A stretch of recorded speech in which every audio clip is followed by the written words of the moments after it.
All gemstones have something about them that sets them apart, or else there wouldn't be so many different types of them. Today, I'm going to talk about 7 things that set peridots apart as a gemstone. For example, they're a lot cheaper and more ethically sourced than most other gemstones. But before I expand on all that, I want to give a warm welcome to anyone who's new to my channel. Here at From Laura's Perspective, I post a new video essay at least once a week on a different topic. It could be gemstones, like today's, or it could be media, culture, history, current events, or something else that might interest you. To get access to an entire YouTube library full of all that, all you have to do is subscribe. If you want to be notified every time I post an essay on something you might want to learn more about, turn the bell black. But enough about that. Time to discuss 7 things that make peridots unique. Fact number 1. Peridots don't come in different colors like other gemstones. Most gemstones come in many variants that are many different colors, but not the peridot. All peridots are of that same deep olive green color, though this can vary between light and dark shades. Peridot's olive green color comes from the iron in its crystal structure, setting it apart from similar looking gemstones like the emerald. Our second fact is that peridots are formed in the Earth's mantle. All gemstones are formed in a layer of the Earth, at least in their natural form. Most gemstones were born and raised in the Earth's crust or its outermost shell, but not peridots. They come from the mantle, the mostly solid bulk of the Earth's interior that lies behind the crust and in front of the core. The only other gemstone known to form in the Earth's mantle is the diamond, a particularly precious gemstone. Next, we're going to learn about the role of peridots in Hawaiian mythology. Indigenous Hawaiians believe peridots to be the tears of Pele, the goddess of the volcano whose temper is just as quick and as fiery as one. This actually makes quite a bit of sense, given what we just learned about the hot, fiery layer of the earth from which peridots come. According to Hawaiian spirituality, the gemstones Pele cried have the power to heal various maladies, bring wealth and growth to their owners, and ward off evil spirits. Next, we're going to learn about some of the most famous peridots in the world. The Shrine of the Three Kings is located in the Cathedral of St. Peter in Cologne, Germany.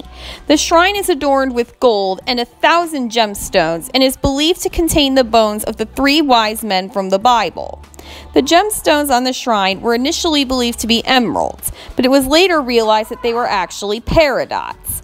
Some of the peridots on the shrine weigh as much as 2,000 carats.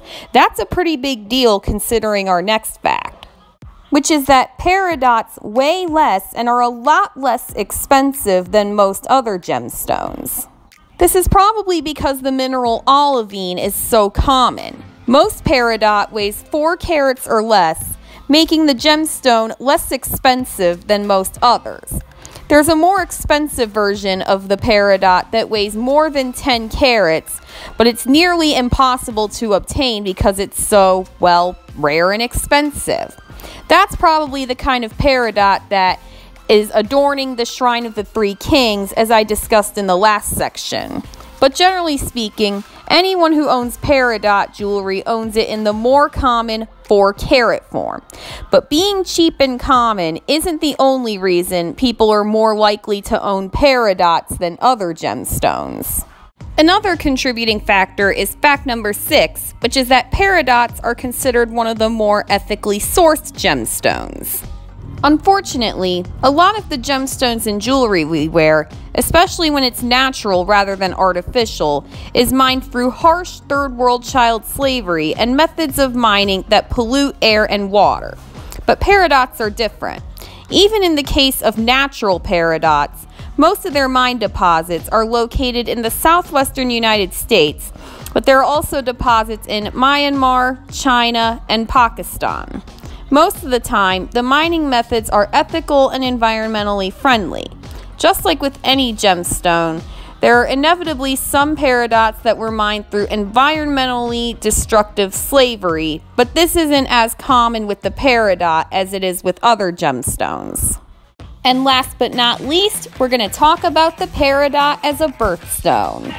Now that we know of the peridot's scientific and cultural ties to lava and the location of the stone's deposits in some of the hottest places on Earth, it's really no wonder that the peridot is the birthstone of those born in the hottest month of the year in the Northern Hemisphere.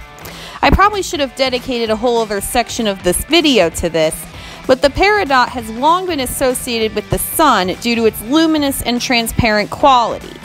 So there really isn't a much more appropriate gemstone for the month in which most of those born are Leos, the zodiac sign said to be ruled by the sun. Thank you all so much for watching. Whether this was your first time here or not, watch out for more fun facts videos on many different gemstones in addition to the ones I've already put up. To know when they've come up, click the subscribe button. Then once you've subscribed, tap the subscribe button again, and once the bells come up, turn on all or personalized notifications, depending which one you want. In the meantime, you can check out my other content, some of which I've linked up on your screen, other of which you can find on my channel page. Gemstones are just one of the many things I talk about in my video essays, so if you're looking for a versatile channel from which you can learn about whatever you want, you needn't look any further.